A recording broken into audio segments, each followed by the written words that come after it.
v Skopju, Bruslju in vseh državah EU moramo prestaviti v višjo prestavo. Severna Makedonija sodi v evropsko družino. Predsednica Republike Slovenije Nataša Pirc Musar se mudi na uradnem obisku v Severni Makedoniji, kjer se je srečala s ključnimi političnimi predstavniki države. Poleg srečanja s predsednikom države Stevom Pendarovskim je predsednica Pirc Musar izmenjala mnenja tudi s predsednikom vlade Dimitrom Kovačevskim ter predsednikom Sobranja Talatom Džaferijem. V sklopu srečanja s slednjim je nagovorila tudi poslanke in poslance na slavnostni seji Sobranja. Skopje 13.6.2023, sporočila za javnost, govori mednarodne aktivnosti. Ključno sporočilo obiska predsednice republike tako severnomakedonskim kot evropskim političnim predstavnikom, pa tudi širši javnosti je, da mora Severna Makedonija enotno, hitro in odločno nadaljevati pot približevanja Evropski uniji, na katero je Slovenija njena trdna zaveznica ter podpornica. Močno si želim, da bi nove generacije severnih Makedoncev živele v EU. Želela bi si, da bi šlo hitreje in da bi se EU širila brez večletnih zastojev. Čas, da predstavimo višjo prestavo, je pravi, tako v Skopju kot v Bruslju, kot v vseh prestolnicah držav EU. Pot, ki jo je do sedaj prehodila Severna Makedonija, je pomembna in je velika, je po pogovoru z gostiteljem, predsednikom Stevom Pendarovskim, poudarila predsednica Pirc Musar in izpostavila pomembnost izpeljave spremembe severnomakedonske ustave pred koncem letošnjega leta. Prelaganje težkih odločitev v prihodnost bi namreč po njenem mnenju pomenilo, da bi na evropsko prihodnost utegnile čakati še dodatne generacije. Zato je politične stranke pozvala, naj podprejo predlagane ustavne spremembe. Severna Makedonija je z ustavnimi spremembami izkazuje prizadevanje za izgradnjo multikulturne na spoštovanju človekovih pravic in pravic manjšin temelječe multietnične skupnosti. Številne ustave sledijo temu. S spremembo ustave bo Severna Makedonija napredovala na EU poti. Predsednica republike se je v okviru obiska sestala tudi s predsednikom vlade Dimitrom Kovačevskim ter predsednikom Sobranja Talatom Džaferijem. Pogovori so vključevali izmenjavo ocen o trenutnih razmerah v Severni Makedoniji in regiji Zahodnega Balkana. Slovenija si ob tem želi še tesnejšega sodelovanja s Severno Makedonijo na različnih področjih, vključno s političnim dialogom, gospodarskim sodelovanjem, kulturo, izobraževanjem in znanostjo. Predsednica Pirc Musar pa je imela tudi posebno priložnost nagovoriti poslanke in poslance Sobranja. V nagovoru je ponovno poudarila nujnost evropske poti Severne Makedonije. Evropa brez meja, Evropa, v kateri se spoštuje drugačnost. Evropa jezikovne raznolikosti, Evropa skupnega trga, Evropa sodelovanja in povezovanja, Evropa solidarnosti, Evropa pravne države, Evropa, kjer mladi želijo živeti in ostati, to je Evropa, do katere ima Severna Makedonija pravico. Izpostavila pa je tudi pomen nadaljevanja procesa Brdo-Brioni, ki bo letos prvič potekal prav v tej državi in hkrati opozorila na problematiko odhajanja mladih iz držav regije Zahodnega Balkana. To temo želi predsednica na letošnjem procesu nasloviti v dialogu med predsedniki držav regije in mladimi.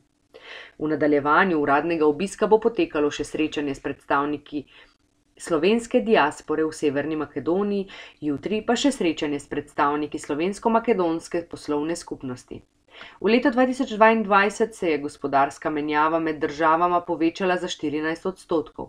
Slovenska podjetja pa v Severni Makedoniji zaposlujejo približno 3000 ljudi in so sinonim za kakovost. Slovenija je tako najpomembnejša partnerica Severne Makedonije na področju neposrednih tujih naložb. Sledi govor predsednice Republike Slovenije v Sobranju Republike Severne Makedonije.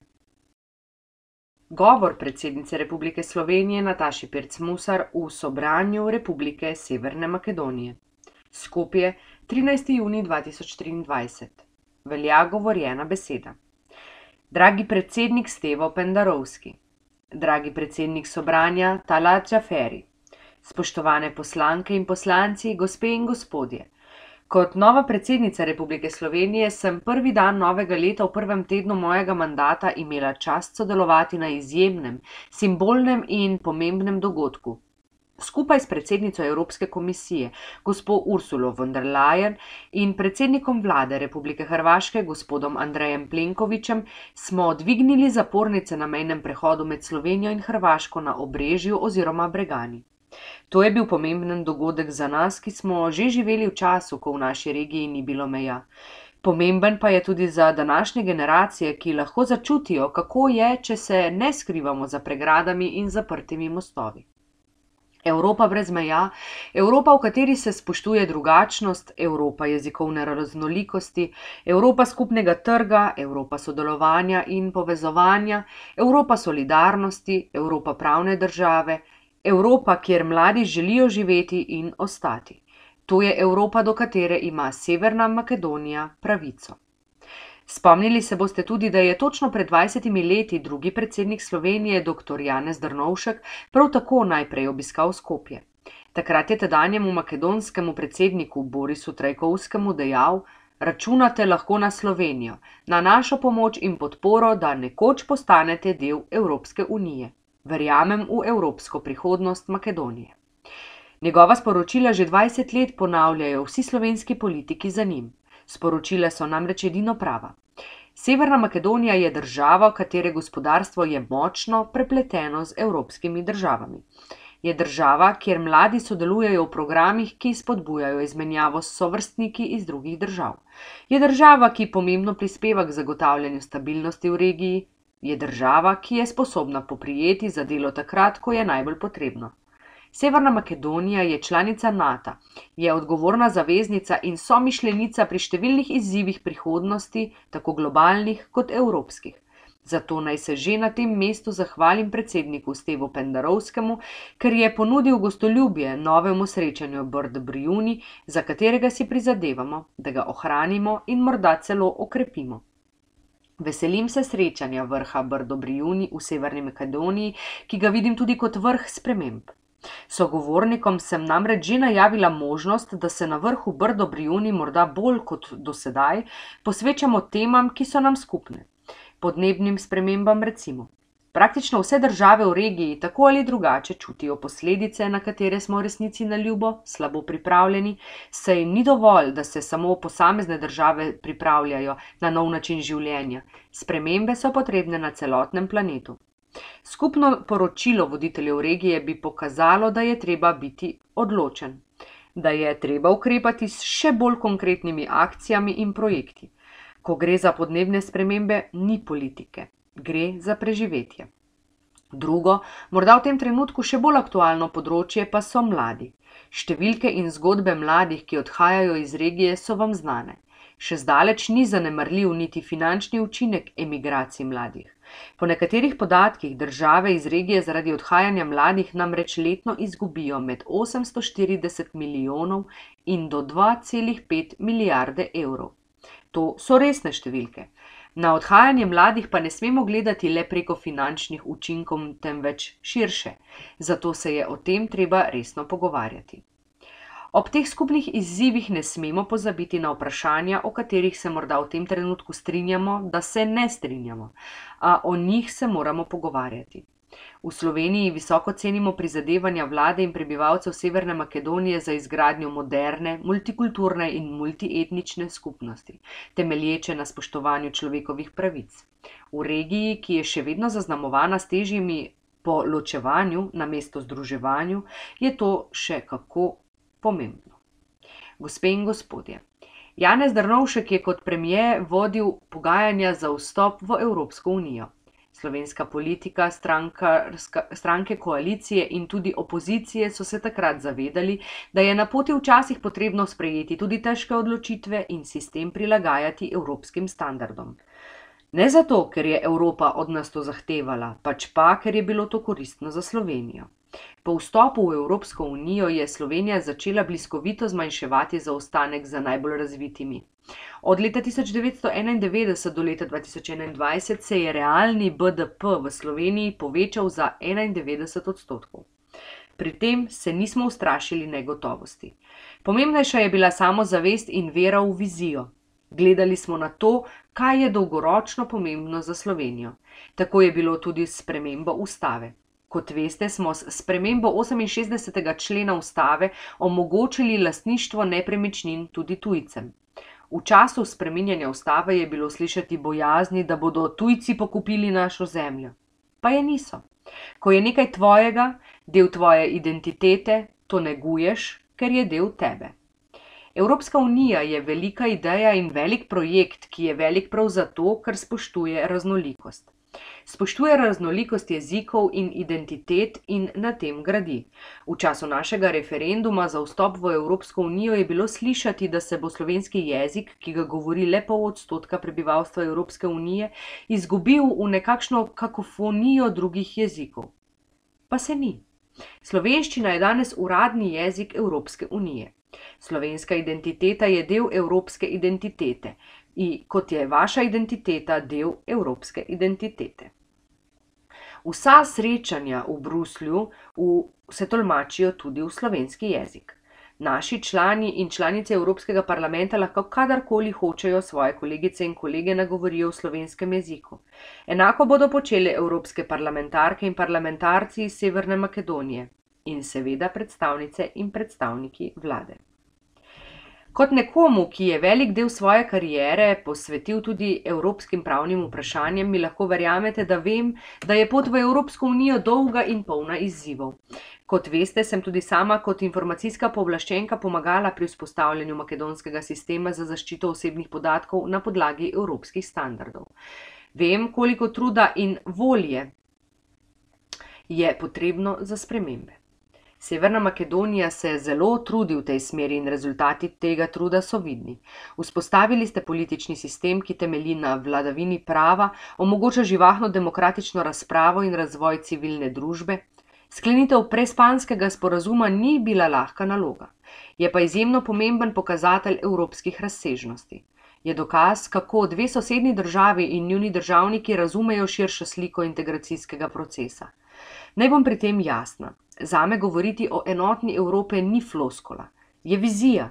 Samo enotna Evropa se bo lahko zoperstavila interesom drugih velesil. Delitve v Evropi bi prizadele vse, še najbolj pa prebivalce in prebivalke. Vi to razumete. Severna Makedonija je del te vizije. Pot vizije je nedvomno dolga in razumljivo je, da so s tem povezana tudi razočaranja, saj je proces približevanja že dolg, predolg. A lani tudi ob konkretni pomoči Slovenije je Severna Makedonija vendarle začela pristopna pogajanja za članstvo v Evropski uniji. Pričakujemo, da se bo postopek nadaljeval brez nadaljnjih zamud. Potrebno je napraviti še pomemben korak v Skopju. Sprejeti ustavne spremembe. In čim prej prilagoditi pravni red Severne Makedonije pravnemu redu Evropske unije. Reforme prinašajo spremembe in prinašajo napredek. Verjamem, da boste znali, tako kot v preteklosti, napraviti tudi ta korak. Čakanje ni dobro. Ne za Evropsko unijo in ne za Severno Makedonijo. Proces se mora pospešiti, ker trenutek je pravi. Na mejah Evrope divja vojna. Podobe uničenja, podobe tankov vidimo na ulicah ukrajinskih mest. Vojna v Ukrajini je Evropo poenotila v obsodbi agresorja, ki je prekršil ustanovno listino Združenih narodov. Ruski predsednik je uničil življenja, zgradbe, infrastrukturo. Oskrunil je mir v Evropi. Evropske države smo pokazale enotnost in obraz solidarnosti. Ukrajini smo ponudile pomoč in dom pregnanim prebivalkam in prebivalcem Ukrajine. Tudi Severna Makedonija je ponudila veliko pomoči in podpore in podprla je tudi politična stališča Evropske unije. Pokazala je usklajenost s skupno zunanjo in varnostno politiko Evropske unije. Slovenija ceni makedonsko podporo Ukrajini ter ukrajinskemu narodu. Posledice vojne so šok za vse nas in posledice vojne čutimo vse države v Evropi. Od visokih cen hrane, energetske krize, preko poplave dezinformacij, ki želijo zamešati vlogo agresorja in žrtve. Vpliv tujih akterjev je prisoten tudi v regiji, kar nas skrbi. Dezinformacije glede izgube identitete jezika v Evropski uniji lahko preverite tudi na primeru Slovenije. Ne držijo. Ko bo Severna Makedonija uradno članica, bo tudi makedonski jezik uradni jezik Evropske unije. Negovanje makedonskega jezika pa bo prioriteta ne samo Makedonije, temveč tudi celotne integracije. Gospe in gospodje, opazili ste, da nisem veliko govorila o drugačni, temnejši podobi Evrope. Obstaja. V Evropski uniji smo tisti, ki verjamemo v demokracijo, človekove pravice in temeljne svoboščine, zaskrbljeni zaradi zdrsa demokracije. Skrbijo nas napadi na manjšinske skupnosti. Skrbijo nas napadi na medijsko svobodo. Nenazadnje nas skrbijo tudi izjemni tehnološki izzivi, kot je ChatGPT in umetna inteligenca nasploh, saj puščajo ogromno prostora za manipulacijo z resnico. Skrbijo nas populizmi in izjemno negativen odnos do migrantov ob hkratnem razbijanju glave, kako bomo pridobili delavce za številna prazna delovna mesta. Skrbi nas splošni evroskepticizem, ki vpliva tudi na razpoloženje glede širitve. Skrbi nas, toda ostajamo realni. Evropska unija se mora s temi problemi spopasti in jih rešiti na način, da bo zasledovala ideale tvorcev Evropske unije. Če se vam zdi, da sem preveč idealistična, naj vam povem, ta idealizem je realizem. Zavedam se namreč, da bi bila neenotna, razdvojena, razklana Evropa lahek plen vse večjih sil. Ne pozabimo, Ruska federacija je igrala ravno na to karto. Verjela je, da v Evropski uniji ne znamo biti enotni. Za Evropsko unijo je to pomemben nauk. Ni je države na tem svetu, ki bi nam bila lahko kos, če smo enotni. To je moje sporočilo Evropi in Evropski uniji. Severna Makedonija mora biti članica takšne Evropske unije. Slovenija je in bo njena prijateljica in zaveznica v zasledovanju evropske perspektive države. V času nekajmesečnega bivanja v Skopju sem spoznala vašo državo in jo vzljubila. Sklenila sem številna prijateljstva, ki jih nosim s sabo. Ta država je v toliko pogledih čudovita, bogata, polna sape jemajoče narave, kulinarike in glasbe, Vladka Stefanovskega, pokojne Esme Redžepove in prezgodaj preminulega Tošeja Proeskega. Vaša pesem zares očara vsa srca, ne glede na jezik, narodnost, vero. To sta, spoštovani, Severna Makedonija in Evropa, v kateri verjamem in kjer želim biti. Vem, da tudi vi. Srečno!